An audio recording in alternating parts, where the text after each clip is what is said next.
I have a question.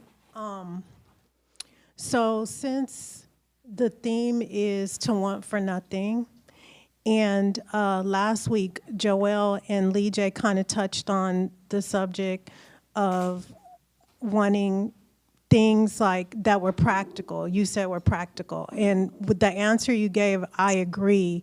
But I also wanted to ask the question to maybe everybody in the fellowship or whoever wants to answer it, if they ever feel like the line between spiritual and everything is spiritual, I think, but the line between things being practical and things being spiritual, if it seems like a fine line or a gray area. The line between practical things and wanting for practical things and spiritual things? Yeah. Oh, okay. Yeah. And you said Joel touched on it last week? Well, yeah, because he was on asking. his radio show? No, last week at church. Oh. I think he asked something about like wanting more when you like live in an apartment and eventually you want to move to a house, and I guess the steps that it would take is that wanting more. And you said like, yeah, those are practical things. Right. But for myself, like I sometimes feel like, or it sometimes seems like practical things kind of like there's a thin line between wanting practical things. It's a thin line between spiritual and practical. Yeah. Oh, I wanted good to ask question. I wanted to ask you, but I wanted to get some input from people Right at the on. fellowship. Who want to respond to that question? Raymond does.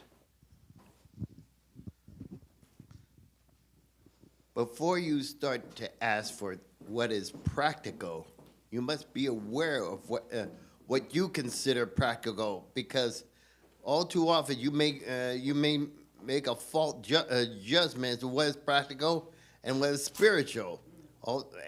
It's just a matter of being aware of if you have your ego on certain things, whether practical or spiritual.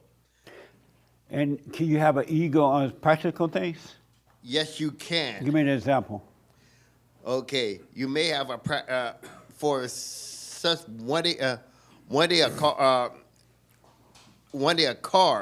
You may want a new one, but you may have to sell for a used one, and I don't. At times, you feel your ego is bruised because you can't get the car you wanted, but you have to make do with what you got. That's when you must be aware of your ego. Oh, interesting. Amazing. Anybody else want to respond to that?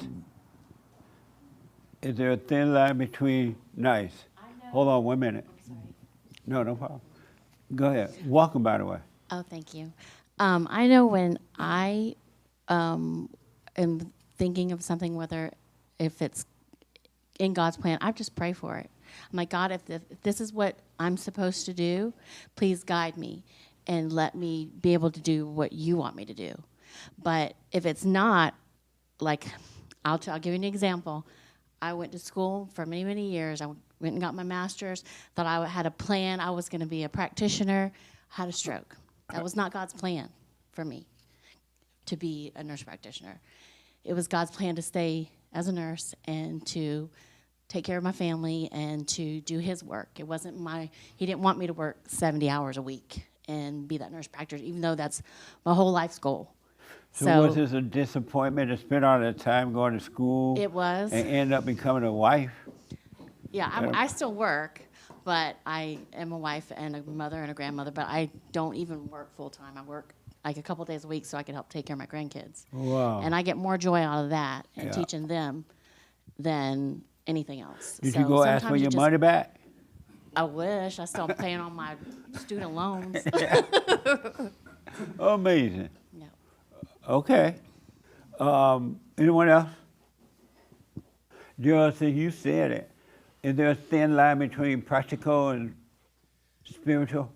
I don't remember exactly what I said last week. I'm trying to see here, remember, but Well, is there? I mean, I guess there can be, depending on how you look at it, but I mean, I see practical as just things that you see what's in front of you to do, and anything that's not in front of you to do, whether you're looking towards the future for it or whatever, those seem non-practical. Right. But it is an interesting question. Raymond is right. Practical things is what we use to navigate on this earth, you know. Food, shelter, whatever. But if your ego is in the way, it'll tell you, oh, you don't want a used car. You want a car you can't afford to get right now. And so your ego can make you get something you can't afford. But if you don't get into the ego with practical things, you're never going to overdo, you're never going to put yourself in debt like that. It will always be. So you have to always watch the ego, and the ego is spiritual because it's of the devil. And they always try to work with the practical things and the spiritual things. But we need practical things. God made it possible for us to have practical things to live on earth with. We need that. We need to help one another in certain things. We need food and blah, blah, blah. But the ego, if you haven't overcome your ego, you'll overeat or something like that just to make yourself feel better. And that's not good either. So you have to, there is a thin line if you're unconscious. Amazing. Yeah.